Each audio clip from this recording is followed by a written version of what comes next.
Okay, so you can just have a seat wherever is comfortable for you. Hi Samantha, my name is Brooke. I'm going to be your social worker for the remainder of our session today and hopefully as well in the coming weeks if this meeting goes well for us. Just before we begin, I do have here on my file that your name is Samantha. Is it okay if I call you Samantha or do you prefer to be called Sam or? Samantha's okay. Samantha? Okay. So just a little bit of information about myself. I have a bachelor's degree in social work, just so you know that I am qualified to be helping you out with your situation. If you do have any questions throughout our meeting about any of my qualifications or anything like that, just feel free to ask. I will just let you know about my agency's confidentiality policy before we get started here. So it basically just states that anything we talk about here today stays between the two of us. Unless, of course, I feel like you are a danger to yourself or others, or there's abuse going on in your situation, because we do, here at the agency, we do care about your safety. That's our number one priority. So I will have to pass that information along to a supervisor, but at the very most, it'll just be a supervisor or the right authorities. It'll never be like your family members, your friends won't need to know anything that's going on here today. Does that sound okay with you? Sounds good. Okay. So, have you ever accessed any type of social service like this before, or is this your first time being here? No, this would be my first time being here. Okay. So I can understand if you're nervous, and that's totally understandable. So just remember to breathe, and you don't have to share any information with me today that you're not comfortable sharing. If there's anything that makes you uncomfortable, just let me know, and we can kind of put a pin in it, move on, and maybe talk about that in the following weeks when we get to know each other better. But just some expectations that you can have of me as your social worker. I just really want to work with you today as like a partnership to just make this a safe place where you feel comfortable sharing a little bit more about what's going on in your life. So I'm hoping together we can make that happen for you today. So do you have any questions before we go forward? No, that sounds pretty good. Okay. So in your own words, do you mind just starting off by telling me what brought you in today? Well, I've been having constant stress with school just because I'm taking 5 classes and yeah, they recommended coming to talk to someone just so I don't keep it to myself. Okay, so I just want to, first of all, just identify that as a huge strength on your part to be able to juggle everything that you're dealing with and all your stress with that, and then also make time for yourself to come in here today and just talk to me about what's going on with you. So hopefully if this meeting goes well, we can continue that process in the later weeks, but I just really applaud you finding the time for yourself. So you said that you're stressed out with school. What do you mean when you say stress? What does that look like for you? Well, it's definitely just a different type of stress that I've never really experienced. It's the uncommitment. I don't really feel committed to school. Mm-hmm. So not feeling committed to school has left me feeling that like I'm stressed about it because I don't really want to do anything. So then I just push things to the last minute. Okay. So you said that it's just feeling like you're not as committed as you might have been previous years when you were taking courses at the university. Is that kind of what I'm getting? So I just really am interested in seeing maybe what the difference was between those previous years where you felt a lot of commitment to your studies and maybe now this semester where you're not feeling the motivation that you had.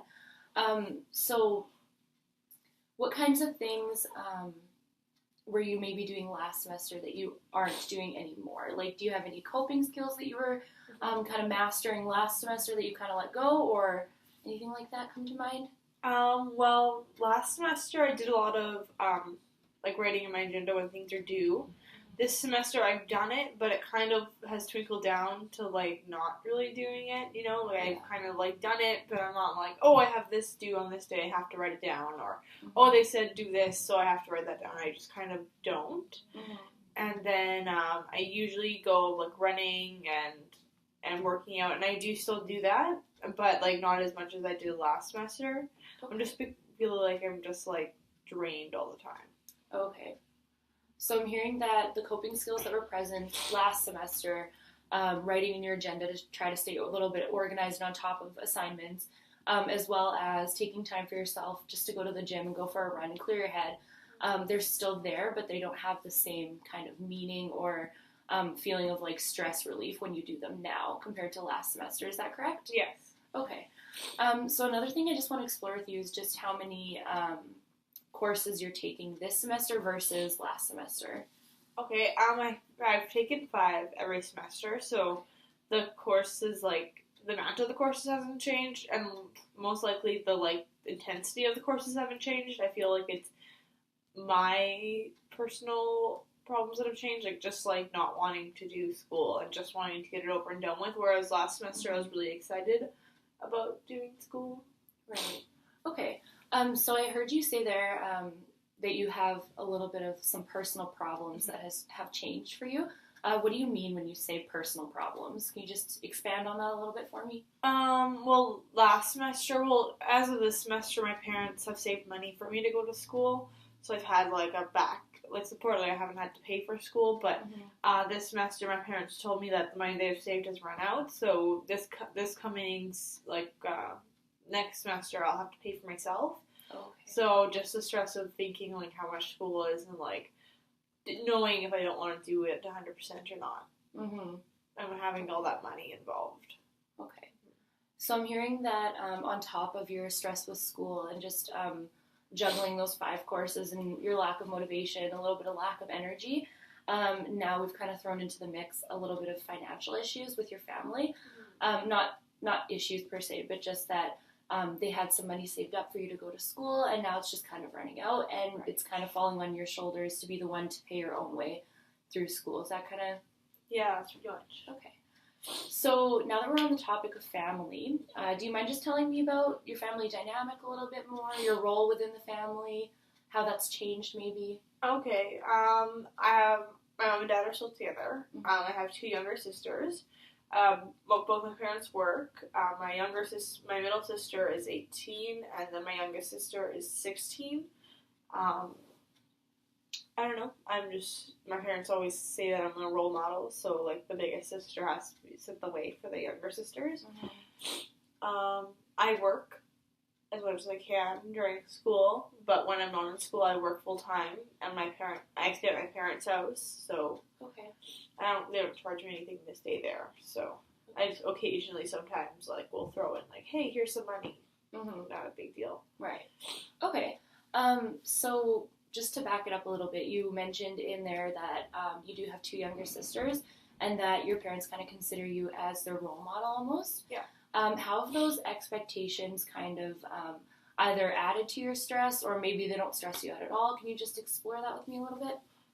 Sometimes I feel that, like, it's okay that I'm the role model, and I don't really, it doesn't really bother me, but sometimes I, like, think about, like, oh, I shouldn't be doing this because, like, if my sisters found out, they'd be like, oh, it's totally okay to do this. So I know that my parents wouldn't want me to do it, and then plus the fact that they wouldn't want me to do it because then my sisters will think it's okay. So I guess that sometimes it stresses me out a little bit. Yeah. Okay. So I'm kind of hearing that the stress of the expectation to be a role model for your younger sisters are always kind of in the back of your mind, but they're not as urgent feeling as the stress caused by school and finances at this time. Is that Right. kind of... Pretty Okay. much. Okay. I'm just trying to gauge the situation a little bit, maybe, like, prioritize with you, so later on in our meeting we can start to make a couple goals about what's going on, just to try to mellow some things out for you. Okay. So you say that every now and then you might throw in a couple dollars here and there for your family for like groceries and stuff like that, and that you do have a part-time job while you're going to school. Right. Can you tell me a little bit more about, like, what kind of work that you do? I do, I'm a secretary at I'm blanking, at, like, a car dealership, so, like, I just take calls, take customers in, book them in with their appointments, book appointments, and just like that. And would you say that you like your job, don't like your job? How would you rate your experience there? My job's okay. Yeah. Yeah, it's definitely nicer because, like, we close at, like, 9, so, like, I'm not, like, working anything later, or we open at 9, so I'm not open super early, so, like, it's pretty good. Yeah. Okay. And how does working contribute to some of the feelings of being overwhelmed and stressed? How does that work itself into what you're experiencing? Well, sometimes I feel that, like, when I go into work, it's like I have like 4 assignments due, and it's like I really don't want to be here. But I don't know. Sometimes that is a stressor. Like, but like I feel like that happens to everybody. Like they have to go to work, right. But then they have like, oh, I have like 4 assignments due tomorrow, but I have to go to work. Mm-hmm. So okay. So I'm kind of hearing.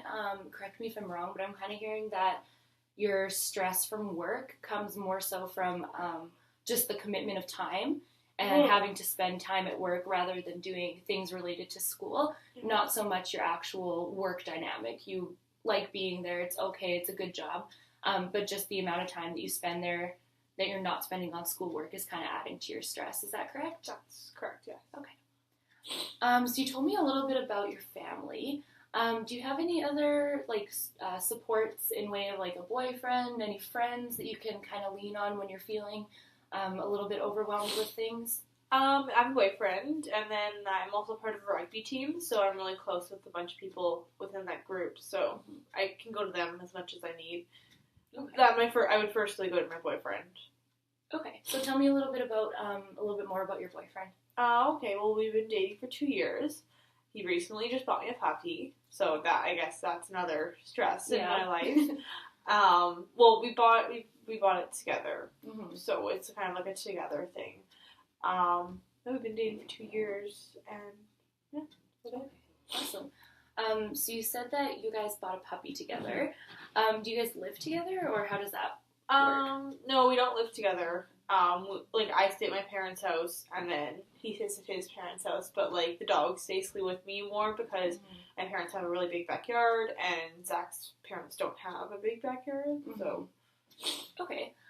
So you said that it's kind of like a together thing, but you just also told me that you guys aren't living together. So does the dog go, like, 50-50 with you and him, or, like, what is the balance there? Yeah, it usually goes 50-50, but more or less, like, some weeks it goes 50-50, and then some weeks it's just always at my parents' house. So. Right. Okay, so tell me a little bit about how having a puppy might contribute to your stress. Well, like, when it is at my house, it's hard because my parents didn't really want the dog, so, like, it's kind of just, like, they're okay with it, but sometimes they make remarks about, like, dog or whatnot, so that's kind of hard. And then, like, having to know that I have to be home at a certain time to let the dog out is another stressor. And, like, when, like, she's in one of, like, her crazy moods, it, like, just, like, puts me over the edge. Right. Okay, so what do you mean when you say puts you over the edge? Can you just... Well, it kind of, like, I just want to be relaxed, and then she's, like, all, like, hyper and, like, wanting to do stuff, and I'm just like, I really don't want to do that, so... Okay. Sounds like a lot of work sometimes. Yeah. It is, yeah. So you mentioned that your family had a reaction when you got the puppy, and it wasn't, it's not always positive. Can we just unpack that a little bit more? What is it like when you bring the puppy over to their place? Well, it's kind of stressful in the fact that, like, my mom's okay with it, my dad's okay with it, but then my, like, middle sister's like, it's so annoying, and then it's just... It, like, goes from, like, she gets mad at it because it's annoying to, like, escalating into a fight. So, like, it's kind of just, like, I wouldn't want to bring her over there because it's always a fight. Okay. So what kind of things does your middle sister get upset about? Just when it, like, because, like, it wants to play all the time, and just when it runs up to her, and she's always just a grumpy person, so she just doesn't want to do that. Right. So. Okay. So do you guys kind of have, like, an open line of communication about the puppy, or is it sort of more of a situation where you don't really talk about it for a little bit, and then all of a sudden they just get to the point where they're frustrated with it, and then it starts a fight, or how does that usually come about? You said that there's some tension and that it turns into an argument. How does that happen? Well, usually it starts with Daniela just being fine, and then it just escalates, and but, like, I don't know. It just escalates from, like, being fine to, like, nothing in, like, black and white. Like, there's never, like, an indicator. She just, like, goes 1 minute, she's fine, and the next minute she's, like, screaming. So, like, poor, I guess, like, you could label it as poor communication. Okay. Have you ever thought about maybe wanting to open some more clear lines of communication with your family just to help out a little bit to manage your stress with your new puppy, or would that be something that you'd be interested in doing, just talking to them and being a little bit more open to them about what bothers them about when you bring the puppy over, just that kind of thing. Have you ever thought about that?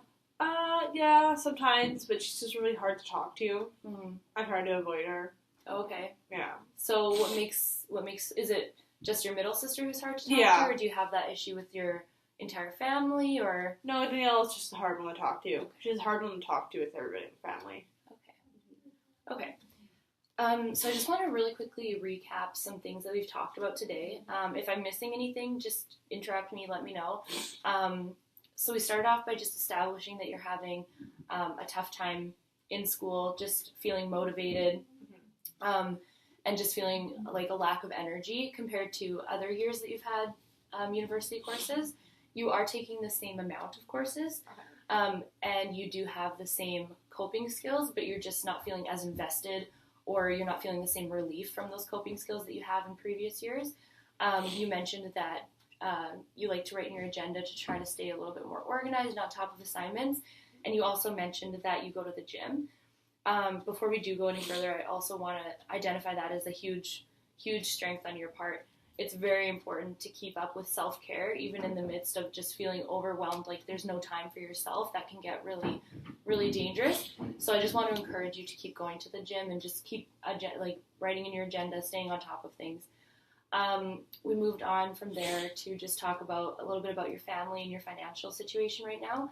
You said that you did have a part-time job, and every now and then you'll contribute to groceries for your family, but that the real stressor there is that the fund that your family was paying for your school out of is kind of coming to an end, and you're going to have to take that responsibility on your own shoulders, so you're just a little bit stressed about that. We then talked about your boyfriend, who you identified as a huge support for you. I think that's great that you have a support system like that, but that you guys also just bought a puppy together, which really does at times contribute to the amount of stress and overwhelming feelings that you're having. Does that kind of basically sum it up? Yeah. So we talked a little about at the start if you've ever accessed social services, and you said that this was the first time you were here. I just want to explore a little bit of your family background just to make sure, just to see clearly like what the risk factors are for you right now, because you are feeling a little bit of anxiety. Do you know of anybody in your family, your immediate family or otherwise, who's ever had issues with anxiety? No, just everybody's usually the same, like, stressed out sometimes, but nothing really big. Nothing chronic? No.